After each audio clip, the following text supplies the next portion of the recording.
Taylor Decker's on my all-22 fantasy team. Stop. They don't care. So the strategic component to this game is through the roof. Your predictions, right? Your forecasting in fantasy football into how good is this player? This is it's gonna change the industry. Yeah, I moved to the old town where it goes down. Look at me now. I wrote my goals down. I hold it down. Made myself proud. What's up, everybody? Welcome into the All-22 podcast. You got Chris and Ray, and we just came out of championship weekend, and I don't think it's the outcome a lot of people wanted. But I think if you are an NFC team fan, it's probably the one we needed, because I think San Fran probably has the best odds to beat Kansas City.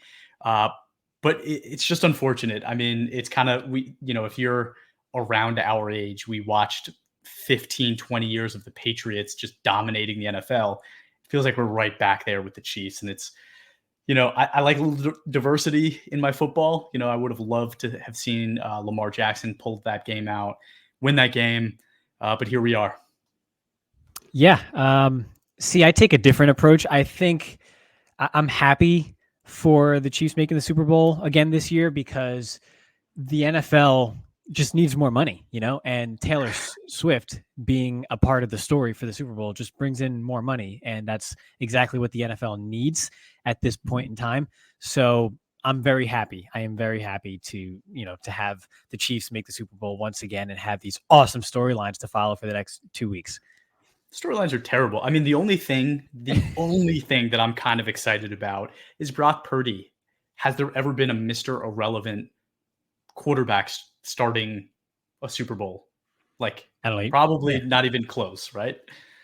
Yeah, probably not. You probably should have checked that before we started the pod. But no, and it's a clash of two styles, which I think is interesting. And we have so much time to talk about the Super Bowl over the next couple of weeks, of course. But yeah, I mean, the strong defense versus you could call it high-flying offense, but it's really more so just a high-flying quarterback, because the receivers have been hit and miss all year, mostly miss. But Mahomes, again, I mean, say what you want. I mean, he's taken this team to the Super Bowl yet again. And, we'll see what happens. We have another rematch of the Super Bowl from a few years back. But yeah, strong defense versus strong offense. You have the contrast and styles there. And I think it's going to be a good game. I do. I'm excited for it. And the NFL just keeps printing money. So there's that. Do you remember a few episodes ago, we talked about how Lamar, Jaden Daniels, it's like you just want to see him get smacked sometimes, because they're so good at eluding contact that when you finally see them get hit, it's like, oh, Mahomes eluding sacks it's like you want to rip your skin off, because you just want to see him get destroyed. And this might be the game. We got Nick Bosa, we got Chase Young, we got Hargrave. We have some good football players out there that are going to be rushing the passer. And I'm hoping we see Mahomes get hit a few times. And yeah, props to him. He's amazing. We are seeing it's crazy to say, but probably the most talented quarterback we've ever seen in our lives, right? Tom Brady was the greatest, but he wasn't the most talented. I think Rodgers, you talk about quarterbacks like that, were the most talented. Mahomes is probably the most talented quarterback we've ever seen. I just want to see him get his butt kicked a few times, right? I can't be alone in that. That's a bit subjective. Some people might say Michael Vick is the most talented because of his cannon and his athletic ability. And I mean, Lamar's up there too. But I get what you're saying. It's more so. And this is why when we talk about quarterbacks, and we're going to talk about another quarterback here this episode heading into the draft. But that's why, for me, my number one trait in any quarterback that I look for is pocket presence, pocket mobility, the ability to influence the game from the pocket. Because as great as Mahomes is, as great as his arm is, and as great as his throwing during improvisation is, like you said it, eluding those sacks and just working the pocket and just completely manipulating every aspect of the game from the pocket is what makes him so deadly and so frustrating for opposing defenses. When you do that, you just show and display a mastery of football that very few people ever have been able to achieve and display. So it really is a sight to see. I know, like you said, people got sick of Brady. I'm still at the stage where I'm like, I just love and just marvel at Mahomes and watching him play football. I'm not there yet. I'm not sick of him yet. And there's a part of me that's a little conflicted about the idea that a Brock Purdy, no disrespect, would win a Super Bowl instead of someone like Mahomes in 2 weeks. But again, that's what makes football great, is that there's so many different ways to skin a cat. And that's why we have all 22, right? Absolutely. But like I wanted Lamar too. Like that's the frustrating thing, is like Lamar deserved to be in this game. He deserved to be in the Super Bowl. He is going to win his second MVP. And I knocked him a few weeks ago being like, he hasn't won playoff games, right? And then he showed up, he won a playoff game. He goes into, this game against Kansas City, and like he balled out like he did. And like you talk about eluding pressure and keeping composure in the pocket, Lamar has been doing that, right? And it's, there's that no call on Isaiah Likely in the end zone. And it's like, it's just that frustrating stuff. Mattered. Oh my God. Of course it would have mattered. Of course it would have mattered. What you realize, like the Packer game the other day, the Lions game yesterday, the Ravens game yesterday, like every single play matters, right? Like every non-call matters. Every play matters.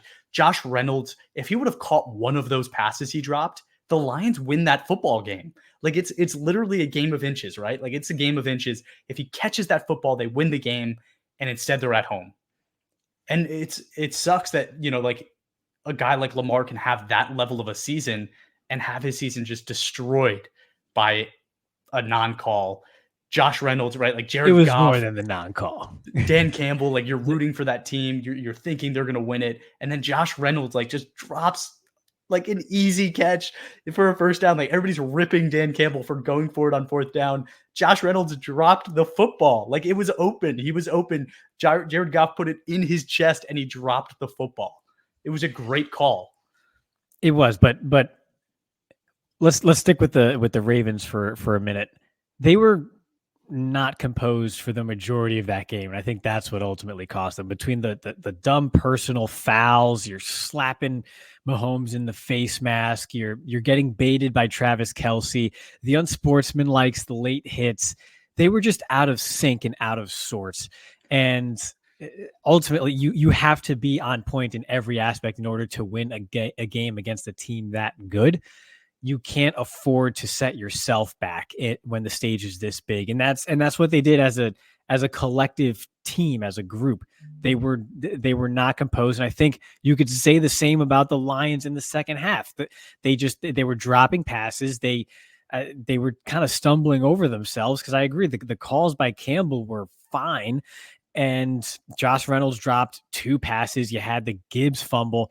Then you had Jared Goff rolling out to the right and just throwing that like duck that landed incomplete when you had a receiver breaking open down the right sideline for what could have been a chunk play. It comes down to execution, and that's not just execution between the whistle, but sometimes also after the whistle, which is kind of what burned the Ravens. And that composure, it matters. And it kind of, it showed to be a big part of the difference in those games yesterday. You couldn't be more right. Composure is so important. That's what made Brady great, right? Like it didn't matter how much time was left on the clock. He controlled every moment of every game. It didn't matter. Like he always kept his composure. Mahomes is the same, same cloth. Like he's the same kind of guy. But like another example, right? If you want to forget the penalty on Isaiah Likely in the end zone, Zay Flowers fumbling in the end zone. Like it was a 1 touchdown game and he fumbled in the end, reaching for the end zone. That's the difference between a win and a loss, right? And like this is a player, rookie year, had an incredible year. The whole story before the game was about how he's like one of 18 children, like, and his mom died when he was young. It was such a cool story. And this dude fumbles in the end zone and they lose the game by 1 touchdown. It's like heartbreaking, right? Like you want that team in the Super Bowl, and we're not going to have them. It's unfortunate. I think it's unfortunate for the NFL. I'm going to be completely honest. Yeah, can't give opponents that good second chances. That's really all it comes down to. You would have been closer and maybe have finished the drive earlier if you don't get the taunting penalty. And say what you want, taunting is soft. Yeah, I wish they wouldn't call it, right? But they did. And even though you got that yardage back a play later, that's still extending the drive and just giving yourself, your unit, another opportunity to make a mistake. And that's ultimately what happened. And it's those little things when the stage is this big that can end up costing you. For sure. Any other takeaways? I'm excited for the Super Bowl. We had a fun playoffs. I think we had the right mix of blowouts and close games and like fun storylines to follow. I just take a step back. I appreciate this playoff season, the way it played out. It was fun. I agree 100%. Having like CJ Stroud and Jordan Love come up and have great games, having the Ravens make it as far as they did, the Lions story, just like never making a Super Bowl, making it to the NFC Championship, being up by 17 points and blowing it. Like there was a lot of good storylines in this playoff season. It's a good script. I definitely enjoyed it. It was a great script. Whoever's writing it, like Oscars are coming up, I think. They should win some awards. Okay, but we're going to talk about Bo Nix today. A lot of people have been asking about it. I've been seeing comments floating around saying, guys, when are you talking about Bo Nix? We're talking about him today. Ray, we always start with first impressions. I think my first impression on Nix was that he has a very pro style of play. When you watch his tape, the first thing you see is like, oh, wow, this guy has he's very fluid. He's very mobile. He's accurate. He can run. He has a very translatable game to the NFL. First impressions can lie sometimes, but I do think there are a lot of positives to his game that will translate. What was yours? He's likable. That's my first impression is that he's likable. You watch him and it's fun to watch because of the movement, quick release, getting the ball out quickly. But then when he's not getting the ball out quickly, he can make stuff happen with his legs. He's in command. So yeah, it's. I mean, he's the age of a professional quarterback. He's gonna be 24 years old when he's drafted. So you would expect that he has that sort of pro approach to the game. But it's a fun watch. You get why people like him, and it's totally different. You want to talk about first impressions? I mean, he was bad at Auburn. If you just go back to 2021, I mean, he was a bad football player. And he's not anymore. We'll get into the specifics about is he, what his potential is in the NFL. But this was simply a bad football player just a couple years ago. And now this is someone who's going to be earning an NFL paycheck to play quarterback in the NFL at one level or another. So definitely a very, very much a big and, basically astounding progression is really the only word that comes to mind for Bo Nix's career. Yes, it was 6 years, but the improvement was big time. And you have to think about, all the negatives we hear about the transfer portal and NIL and all these things, right? And there are a lot of negatives associated with them. But you also have to look at the positives. A guy like Bo Nix wouldn't exist if the transfer portal didn't exist the way it does, right? So we get to see Bo Nix. We got to see that progression, similar to like Joe Burrow, right? Joe Burrow was a nobody at Ohio State, transfers to LSU and becomes number 1 pick, superstar national champion. I think Bo Nix maybe didn't have as meteor rise as Burrow did. Meteoric. I'll help you out, Chris. I appreciate it, man. I'm talking quick. I'm the host. But he did have a meteoric rise himself. So it is exciting. Let's talk about some of the aspects of his game. So the arm. It's funny. I hear all of the comparisons between Drake May and Justin Herbert. But if you look at the throwing motion of Bo Nix, and I'm not just helmet scouting here, like his throwing motion has a lot of Justin Herbert to him.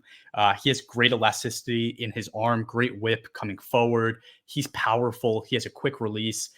I really liked his throwing motion. I didn't have any negative thoughts on his throwing motion. No, I liked it. Like I said before, it's quick. He gets it out quick. It's a confident motion.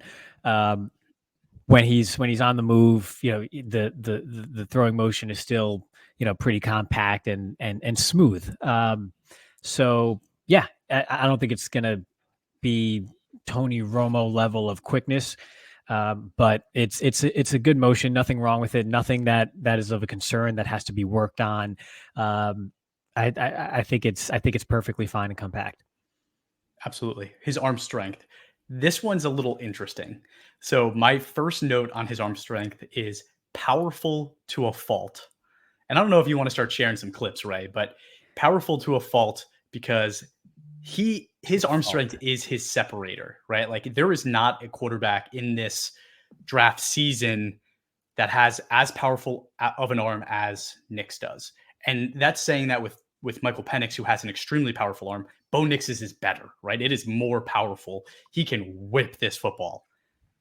I think it's, a little bit tricky because yes, he can fit the ball in a tight window. Yes, he can rocket it down the field, but sometimes he doesn't have to, and he just does. Like, there are routes where his receivers are running down the field and he throws an absolute rocket to them, even though they're open. And he throws it so hard that it almost like either knocks them down or they have to make like a really difficult catch when they wouldn't have to, that throws them off of like their progression on their route. And you lose a lot of yak when that happens. Like, there were probably 10 plays I saw today where he just throws it way too hard and the receiver just either falls down or didn't get the 10 yards he could have gotten if he had stayed on his route. So powerful to a fault. That's his arm. Yeah, I got that a lot growing up, powerful to a fault. But yeah, the touch isn't necessarily there. Everything about his game is, in my opinion, just it's speed. It's quick. Everything he does is quick. He makes a quick decision. He gets the ball out quickly and he throws it quickly. He fires it quickly. He doesn't, there isn't much touch to his game, and that can be a flaw, right? I think a lot of the top quarterbacks, they have that ability to layer the touch that's needed to, again, put the ball maybe over a linebacker, between a safety. You don't see that much on film from Bo Nix. A lot of it is, he can throw players open, but he doesn't throw them open with touch. We saw that play just now here, sort of a picture perfect throw. The wide receiver literally takes the picture when he catches the pass here along the sideline. There was no touch on that. That was zip, and zip is the name of his game when it comes to throwing that play, football, more so than that touch. Play was great, but like a receiver in the NFL has to get 2 feet down, and like if he hadn't thrown it like that hard, the receiver could have. Like that's a little bit of what I'm talking about. Mm-hmm. The pros have to handle that. So that's one of those things they'll get used to, and the pros, the wide receivers are used to that. So I'm not too worried about that. More so than in the middle of the field, some of that zip that needs to be converted to touch. I think that's where you can maybe see some issues, or you just have to. That might be a limitation in any offense that you run with him. Tell me what you think of his accuracy. It's there when the play is there. I like the accuracy a lot when he has the decision made. It's a quick decision and he just gets the ball out in rhythm. When he has to sort of abort that initial read and either maybe not extend the play. I guess extend the play from the pocket. I will say the ball placement isn't the greatest. But it's not necessarily a terrible weakness here, right? You see, he throws the pass to the tight end here in the window of the body to allow him to make the catch on the move. So again, I think the ball placement is fine. It's good, especially when he's in rhythm. Once the play is extended from the pocket, that's when it could be a bit hit and miss, which actually kind of goes for a lot of other aspects of his game as well. Once that initial play is not there. Yeah, I thought his accuracy was a positive. It's better than I thought, especially with somebody with his caliber of arm. You talk about like Josh Allen in college, how he struggled with accuracy. I don't see that as a part of Bo Nix's game anymore. I think that it is also a separator between him and Michael Penix. I talked about how I think his arm is more powerful than Penix, but I also think we talked about how Penix is a bit of a junk baller, right? Like he throws the ball up and he just expects his receivers to make plays. I think Bo Nix did a lot better of a job getting the ball to his receivers in the window that it needed to be, right? He didn't just expect the receiver to make a great play. Like he put it in a place for them to be successful. So I did think that was a separator. You mentioned at the beginning of this show, talking about like his pocket presence, his movement, his ability to stay calm under pressure with like Mahomes, right? Talking about Mahomes in that way. And you said, oh, I'll bring it back to the podcast. I think now's the time. I want to hear what you had to say. Yeah, he's not that. And that's probably my biggest worry or concern with his ceiling is when you just turn on the tape and just watch. Like I said before, everything is quick. I'm rarely seeing him sort of go through the whole field and front side's not there. Okay, so now I'm going to go to the backside dig or whatever the case may be. Everything is first read. Okay, I'm reading the safety. It's almost like, you know how some people are like wizards with Microsoft Excel, right? Like the most advanced formula I can execute in Microsoft Excel is if then, right? I think Bo Nix is an if then quarterback. At the snap, he has his read. He's great pre-snap, by the way, in getting his offense in a good position pre-snap. But post-snap, he's an if then player. If the safety does this, I am going here. If this is taken away, I'm checking it down. And that's it. There's no advanced sort of 3-level formula with multiple conditions or whatever else. I'm probably not even using the freaking lingo correctly because, again, I'm not an Excel whiz, right? But everything you see here is quick. It's out. First read not there. Okay, first read check down. First read check down.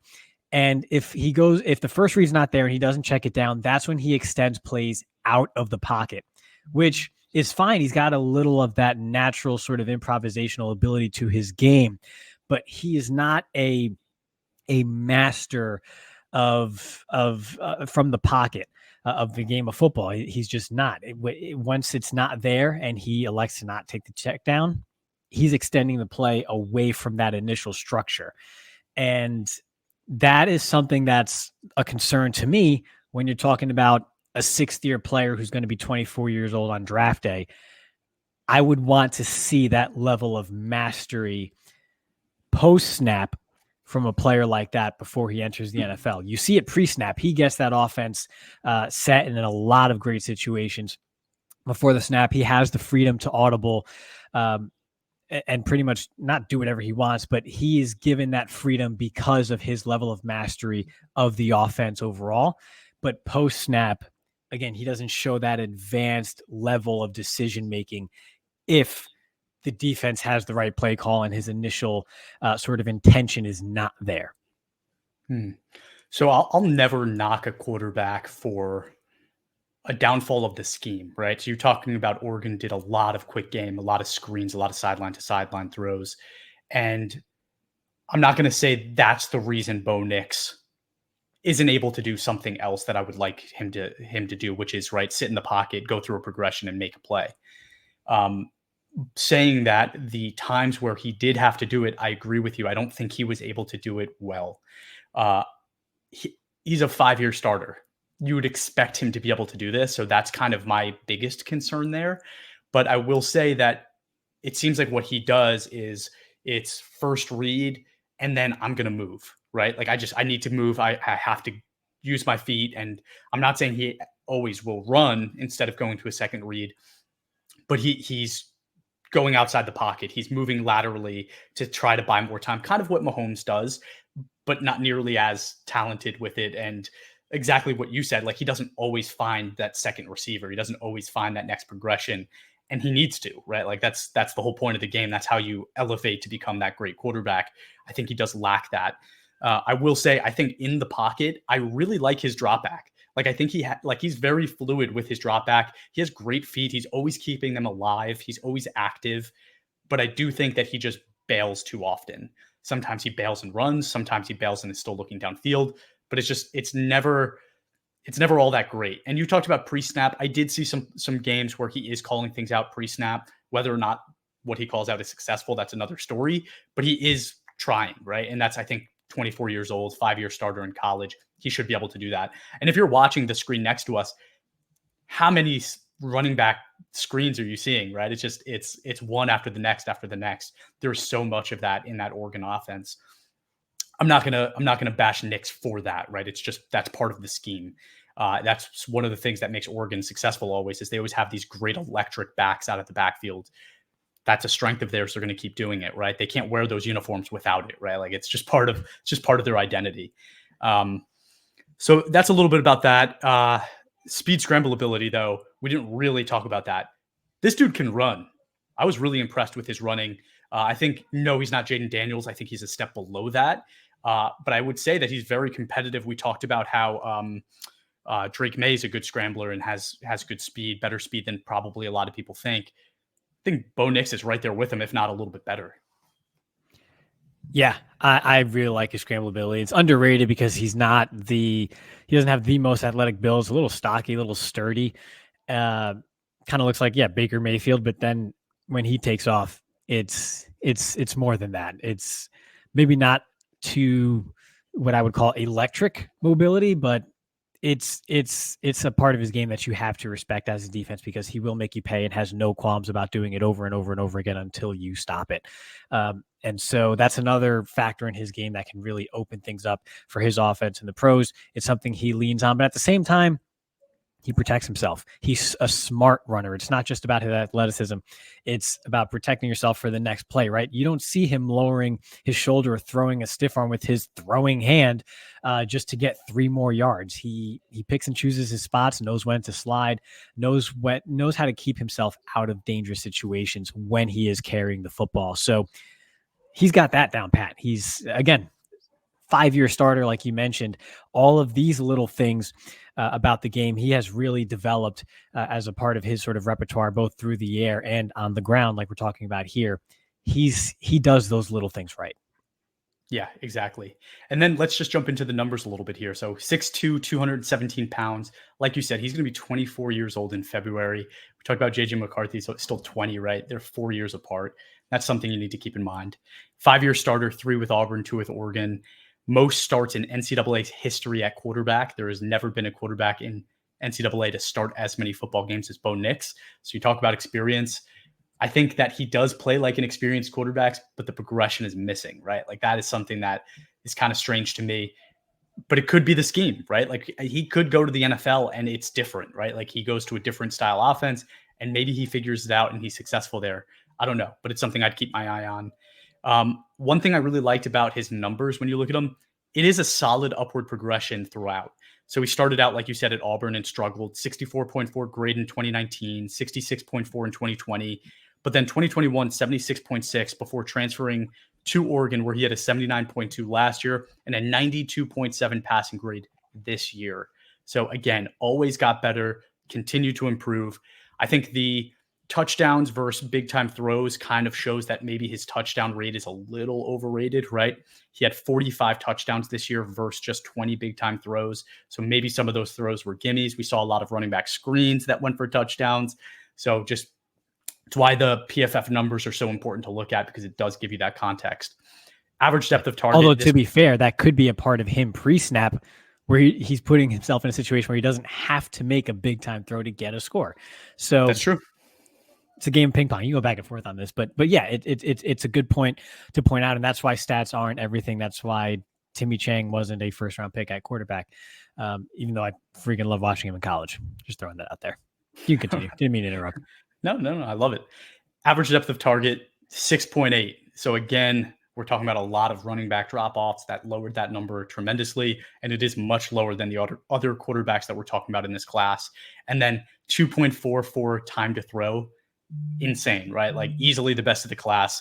It's a wild number that honestly, it just isn't sustainable at the next level. He will never be able to do that at the next level. But depending on the offense, he might be in a position where he's getting the ball out quickly still. I could see him being in an RPO type offense and being very successful. I think that's what he needs probably. Just again, it's like it's a little situational dependent. Yeah. When I watched him, 2 things came to mind. The first was actually he looks like a Shanahan quarterback in that everything is rhythm. Hit the back of my drop. Okay, get rid of the football based on what I'm seeing just quickly, right? And then allowing my receivers, my playmakers to get yards after the catch, rhythm throws, anticipation, and then a little bit of that playmaking ability that just kind of is the cherry on top of that sundae that opens up the rest of the offense. And then the second thing was RPOs, because again, he's an if-then player, right? And that's essentially what an RPO is. If, crash, then throw, yada, yada, yada. So he's that if-then type of player to where he can execute those RPOs at a high level. He's definitely used to that through his time in college. And then again, everything just anticipation, rhythm, quickness. The longer the play goes on is when things start to break down, unless he uses his legs at that point to scramble for yardage. But as a pure passer of the football, the longer the play goes on, the less chance you have of success with Bo Nix. And then getting to like the person, right? You talked about how he's a very likable guy. Valentine's Day is next week, Ray. Where are you taking him? Great Or restaurant. Senior Bowl. Eugene. Senior Bowl. Yes, he is actually. And I think actually one thing I wrote down to point out is that we're going to see Bo Nix back to back with Michael Penix. I believe they're on the same squad in the Senior Bowl, which is perfect. That's what the scouts want to see. You want to see those two guys back to back. Their styles are so different. So just to see the contrast up close and personal, I'm actually a big fan of. They're different, but their strengths are similar, right? It's like the deep thrower, the big time throw, the runner when you need to, strong bodied guy. Like both of these guys are not huge, but when you watch their film, they look like dudes out there. Like they look like big guys, but 6'2", 217, like in terms of NFL quarterback, it's middle of the pack. Yeah. If the 6'2" is legit, which we'll see at the combine, sometimes 6'2" is actually 6'1" or 6'1.5". You know, you never know for sure. But 6'2", 217 on paper is what you're looking for. Who's the most disappointing measurable you ever saw? We haven't gotten Olu Fashanu's hand size yet. We'll get that in a couple weeks. I'm just going to put that out there. They're small or big? Disappointing, small. Oh, okay. Oh, wow. Yeah. It's got little hands. Yeah. You're just throwing them out there like that. It's going to be for the world to see in a couple weeks in Indianapolis. So just that might be that's just one that came to head initially. I don't know. I see the measurables come in, and then after that, I just forget about them after I start seeing them play football. So, all right. Well, great answer. Who's Mine's yours? Rashad Bateman. Rashad Bateman. He was listed at like 6'2", 220. And I was like, oh, this, like the way he played on tape, you're like, oh, that's 6'2", 220. This guy's going to be fantastic. And then he was like just 6 foot, like 200 pounds, like soaking wet. And it's like, oh God. Yeah. His stock fell deep after that. There's been a lot of disappointment surrounding that one overall, but yeah. Comps. I want to know your comp.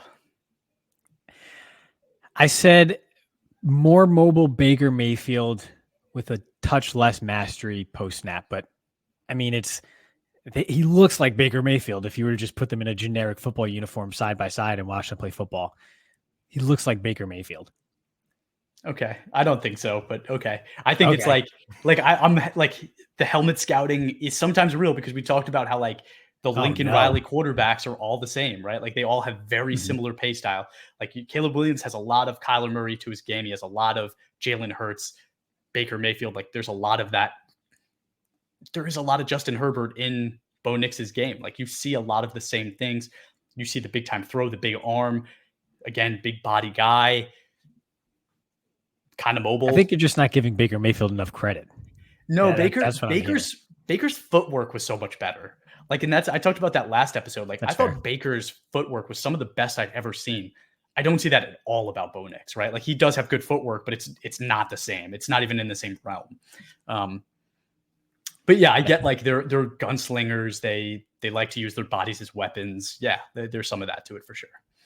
Yeah, you're right. First 2 seconds of the play, Bo Nix footwork, great. Mm-hmm. Beyond that, that's when you see the difference between the two. That's a fair observation. Right. Okay, but that's all I really had on Bo Nix. I think we're gonna do a full QB episode now, just kind of talking about how we think this class is structured, who we think the top dogs are, where we would rank them, how we think they rank compared to other guys in other classes. Right? Like we're doing comps, but I don't think Bo Nix is Justin Herbert. Right? I'll just say that right now. Mm-hmm. So we'll talk more about where we think they fall in terms of like the other quarterback classes.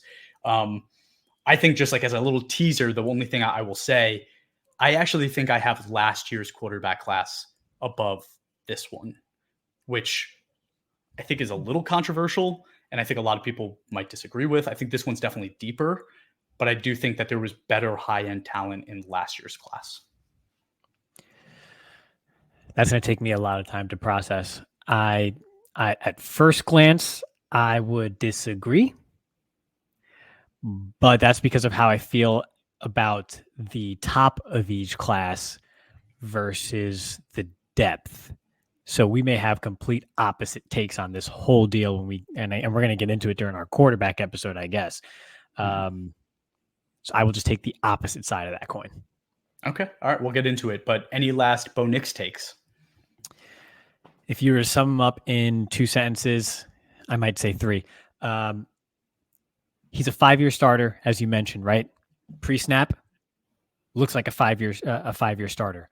Post-snap, not so much if it's not there initially. And that's my biggest worry about his ceiling in the league. Everything else he has done a great job of improving, but that aspect of his game, I don't see it yet. And that's a worry because I'm of the belief that some of that is innate. And if you don't have it by now, then when? And that's my concern with Bo Nix. But outside of that, I think he's a gamer that you can win with and has shown improvement. So you got to bank on that trend continuing overall. Good player, fun player to watch. He's going to be a starter in this league. The question is, can he evolve and grow in that starting role? And that'll determine how long he remains a starter. I like that. I think the only thing I'll add is I think there are going to be teams that fall in love with both Michael Penix and Bo Nix because of their leadership. You can see it on film. You can see it, like you said, pre-play. These are guys that know how to lead football teams and have done so for more years than almost anybody else in college history. I think teams are going to fall in love with that. So I do expect these guys to be highly coveted, even if the play doesn't always warrant that kind of a response. That's it. Yeah, I think his pro career is going to be longer than his college career. You think so? It was a long college career. I'm saying for him, it was a long college career compared to most others. That's true. Like his 401k already has like $200,000 in it. It's pretty good. Exactly. All right. Well, thank you everyone for tuning in. If you haven't yet, please give us a follow on Twitter, Instagram, Facebook, and TikTok at all22_PFF, and leave us a review wherever you watch or listen to your podcast. And have a great day. Go.